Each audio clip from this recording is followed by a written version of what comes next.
ঘুরতে কে না পছন্দ করে।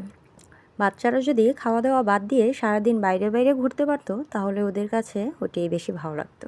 আসসালামু আলাইকুম, সাদিস ব্লগের নতুন একটি ভিডিওতে আপনাদেরকে ওয়েলকাম করছি।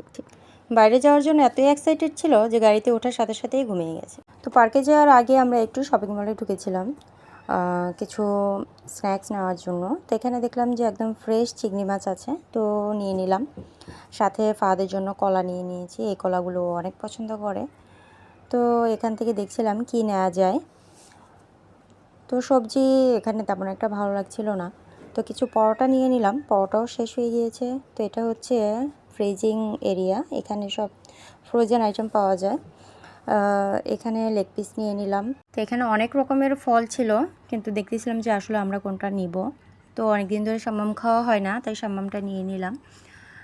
তো এখানে আবার ফাহাদও ঘুম থেকে উঠে গেছে, তো এখনও দৌড়াদৌড়ি শুরু হয়ে যাবে। তো ফাহাদের জন্য একটা কিউট প্লেট নিয়ে নিলাম। এখানে নিয়ে নিব ফাহাদের জন্য জুস, যেটা ও পার্কে গিয়ে খাবে। আমার জন্য নিয়ে নিলাম স্ট্রবেরি ইয়োগার্ট, এটা আমার খুব ভালো লাগে। তো সব কিছু নিয়ে এখন আমরা কাউন্টারের দিকে গেলাম। কাউন্টার থেকে বিল পে করে আমরা এখন পার্কের দিকে রওনা দিব। তো ফাহাদ গাড়িতে বসে বসে চিপ খাচ্ছিল, ও চিপটা অনেক পছন্দ করে। মাশাআল্লাহ, দিকে আমরা পার্কে এসে পড়েছি। মসজিদটা খুবই সুন্দর। তো আমরা পার্কের সামনে দেখলাম যে পুরো পার্কিং লট একদম রিজার্ভ গাড়িতে, মানে ভিতরে অনেক লোকজন আছে।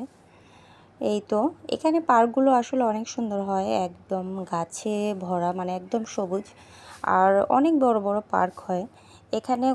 অনেক বাচ্চা হলেও তেমন একটা সমস্যা হয় না, কারণ এখানে অনেক বড় একটা স্পেস থাকে দৌড়াদৌড়ি ছোটাছুটি করার জন্য। এদিকে অনেক অনেক বাচ্চারা এসেছে।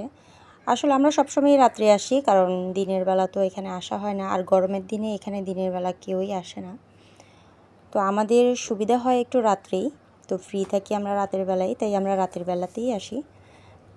ফাহাদ তো পার্কে আসলে ভীষণ খুশি হয়ে যায়, শুধু দৌড়াদৌড়ি ছোটাছুটি, মানে ও অনেক বেশি এনজয় করে। আসলে বাচ্চারা এরকম খোলামেলা পরিবেশই চায়, যেখানে দৌড়াদৌড়ি করবে, ছোটাছুটি করবে, কোনো সমস্যা নেই।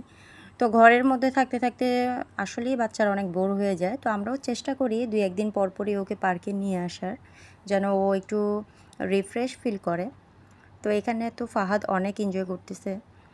তো ও সবসময়ই মানে এইসব রাইডগুলো চড়তে অনেক পছন্দ করে। তো ফাহাদ এই রাইডটাই চড়ে বেশি, মানে ও দোলনা টোলনা একবারেই পছন্দ করে না। ও শুধু ছোটাছুটি করার মতো যেসব খেলনা থাকে সেগুলো দিয়েই খেলে। এখানে অবশ্য অনেক রকমের রাইড থাকে, মানে আর এই পার্কগুলো একদমই এন্ট্রি ফ্রি, কোনো ফি নেওয়া হয় না এখানে ঢোকার জন্য। আর পরিবেশটাও অনেক অনেক সুন্দর এখানে। সবগুলো পার্ক, যত পার্ক আছে সবগুলোই মোটামুটি এরকমই। তো ফাহাদ অনেক এনজয় করলো দৌড়াদৌড়ি ছোটাছুটি। এখন আমরা বাসার দিকে রওনা হচ্ছি। আল্লাহ হাফেজ।